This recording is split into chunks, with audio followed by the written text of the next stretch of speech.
Efectivamente, nosotros hemos hecho este libro a favor de España, primero tratando de explicar una serie de cosas que, me perdonarán ustedes, a lo mejor son muy elementales y a lo mejor todos ustedes las saben muy bien y están aburridos de oírlas, pero yo, por otra parte, cuando las dices, parece que sorprendes y que dices cosas muy nuevas, ¿no? Primero, cuando se habla de España, no estamos hablando de ninguna esencia, ni de una unidad de destino universal, ni de una cosa, en fin, flotante y josantoniana. España es el nombre de la implantación institucional y territorial de los derechos de los ciudadanos españoles. Ya está. Entonces, estamos a favor de ese concepto que es el que permite que seamos ciudadanos y que tengamos derechos. Y que tengamos derechos quiere decir que no tenemos derechos que nacen de la tierra, de un árbol, de yo soy de aquí, yo he nacido no sé qué, tengo apellidos no sé cuánto. Eso no le interesa a nadie. Eso es una visión tribal, es una visión preciudadana del país. Los países están hechos de ciudadanos, nada de raíces. Como decía muy bien George Steiner, los seres humanos no tienen raíces, eso las tienen las lechugas. Los seres humanos tienen piernas para andar y para ir a donde les parezca de un sitio y para otro. Y el concepto de ciudadanía es un concepto que está basado en la política, no en el terruño.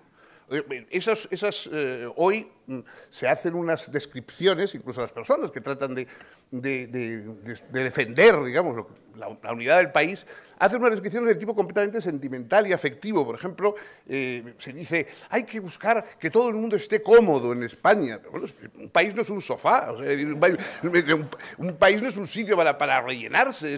Hay que conocer, los derechos, los deberes. Yo es que no me siento español, pero es que tampoco es que la ciudadanía no es un dolor de estómago, no se siente uno nada, es decir, se sabe uno ciudadano de un país, conoce sus derechos, conoce sus deberes. El otro día no sé quién decía que el problema es que había que amar mucho a Cataluña para que no se independice, hay que amar mucho a Cataluña. Yo no sé, pero tampoco me parece imprescindible. Yo no tengo ningún amor especial por mi pierna izquierda, pero no quiero que me la corten, no sé, no creo que, no sé, es que me parece una cosa completamente disparatada. Pero bueno, estas cosas estamos oyéndolas permanentemente y cuando los que nos movemos un poco por el país, sobre todo por institutos, hablando con gente joven, cuando hablas, por ejemplo, de Cataluña, la gente dice, claro, a ver los catalanes qué hacen. Pero ¿cómo los catalanes? O sea, la gente sale a la calle, con razón, cuando hay recortes en la sanidad, porque les afectan. Cuando hay recortes en la educación, porque les afectan. Pero cuando se dice que van a recortar parte de su país, dicen eso será cosa de los catalanes. ¿Pero cómo de los catalanes? Están recortando su país. Un señor que vive en Lugo tiene tanto derecho a decidir sobre lo que pasa en Cataluña como un señor que vive en Badalona. Es que eso parece, da hasta vergüenza tener que repetirlo. Nosotros no somos nativos y la ciudadanía no es algo fragmentado, no hay 17 ciudadanías. Hay una ciudadanía española y luego por cada uno tenemos, pues sí, nuestros orígenes, somos oriundos, como los futbolistas, y tenemos nuestro paisaje del pasado. Eso no tiene nada que ver con la ciudadanía. Y por lo tanto, la idea misma de que decir, a ver qué deciden los catalanes, pero si los catalanes no son los dueños de Cataluña. Si ninguna región es dueña de sí misma al margen del resto del país.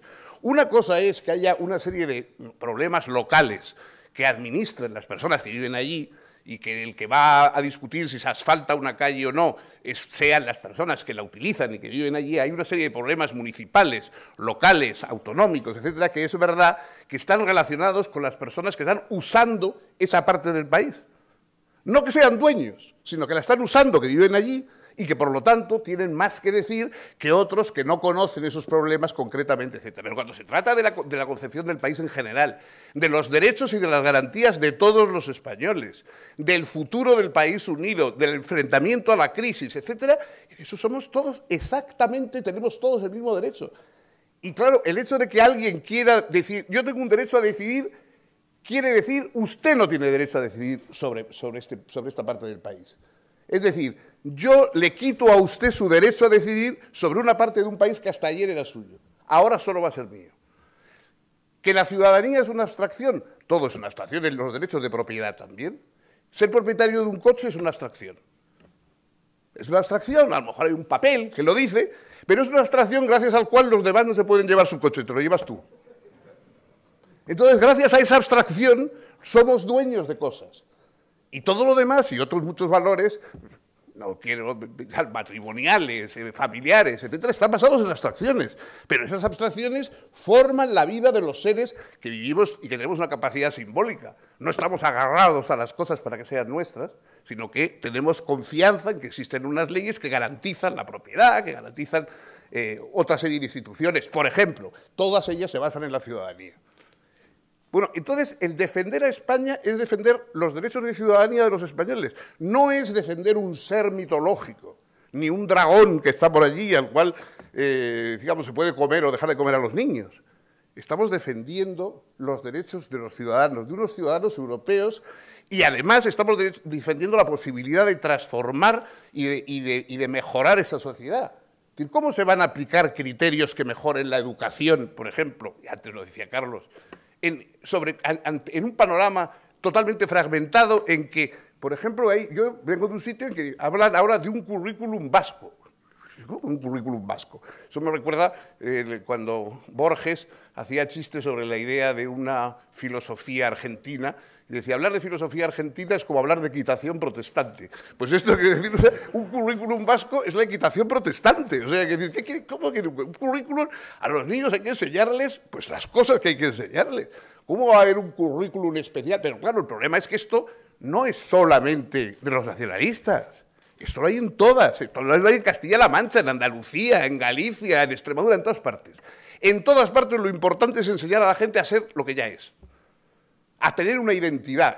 Pues deje usted a la gente que tenga la identidad que le dé la gana, con tal de que pague impuestos y de que cumpla con sus obligaciones. O sea, ¿por qué tiene usted que decirle cómo hay que ser extremeño, o cómo hay que ser andaluz, o cómo hay que ser no sé qué? ¿Por qué tiene que tener una identidad y por qué el gobierno tiene que estar gastando dinero en reforzar una identidad? Si la identidad es de verdad, se mantendrá sola. Y si es postiza y está inventándosela usted para tener unas fiestas patronales, entonces efectivamente está usted derrochando el dinero de la comunidad. Y eso es lo que está pasando. Pero está pasando, insisto, no solamente en Cataluña o en el País Vasco, sino en todo lo demás. Este libro no trata del problema de Cataluña. Y esto yo creo que es importante decirlo. Trata del problema de España. Nosotros estamos hablando de España y de todo el país. Cataluña es un síntoma de lo que está pasando en España, como el País Vasco es un síntoma de lo que ha pasado en España, pero son síntomas. Lo más grave es otra cosa, lo más grave es esa desaparición de los españoles ante una aparición de no las 12 tribus, sino las 17 tribus, que son las que tenemos en este momento en el país. Y eso no lo defiende nadie. Y además, al contrario, está mal visto defenderlo hasta tal punto de que yo ayer, para mi sorpresa, oí al representante de los socialistas catalanes que ha decidido no ir a una manifestación que hay el Día de la Constitución a favor de la Constitución, bueno, porque dice que no quiere crispar. Y dice, hombre, si algo no crispará será la Constitución. Si usted va a favor de una cosa que excluye a los demás, pues evidentemente estará usted crispando, por lo menos creando algún problema. Pero salir a la calle a defender algo que es de todos y a decir que es de todos, que eso pueda crispar, y que eso lo sostengan no los partidos nacionalistas, que ya sabemos que no quieren lo de todos, sino que sea lo suyo y lo demás repartido a medias, como es todos los nacionalistas han querido siempre. Pero que eso lo diga un partido que no es nacionalista, indica por qué los nacionalistas han llegado a donde están. Los nacionalistas han llegado a donde están en las partes de España donde tienen un predominio, gracias a los que no eran nacionalistas. No gracias a lo que han hecho los nacionalistas, sino a lo que no han hecho los que no son nacionalistas. Esos son los que le han llevado en Cataluña a los nacionalistas al gobierno, en el País Vasco nos han llevado también a la misma situación, o a una situación parecida y a veces más trágica, etc. Gracias a los que no son nacionalistas, pero han servido de peana y a veces de trampolín a los nacionalistas. Entonces nosotros eso es lo que hemos querido combatir. Sobre todo lo que quisiéramos es que al menos la gente se diera cuenta de que el asunto va con ellos, de que la ciudadanía es un problema que va con todos, de que si nos quitan parte del país nos quitarán derechos, nos quitarán garantías, nos quitarán posibilidades económicas, que el carecer de una cultura común no es simplemente un problema que preocupa a 4 personas abstractas, sino que es un grave ataque a la integridad ciudadana de todos. y así entra en la lengua común y así entra todo lo demás. Es decir, eso es fundamental y eso es lo que tiene que reivindicar toda España. Cuando se hable de Cataluña, tenían que salir voces no en 2 o 3 lugares, no 2 o 3 exaltados con ideas más o menos de extrema derecha, no. Los ciudadanos diciendo, cuidado que nos quieren quitar nuestros derechos, que bastantes recortes nos están haciendo ya para que encima nos recorten el país y al recortarnos el país justifiquen los siguientes recortes, que todavía serán mayores. Eso es lo que queremos, esa es la voz de alarma que queremos, más o menos, sin mucha truculencia, pero quisiéramos lanzar. Y yo creo que es importante que la gente conozca estas cosas, porque simplemente, si solamente oye las radios, ve las televisiones y escucha a los políticos, me temo que no se va a enterar.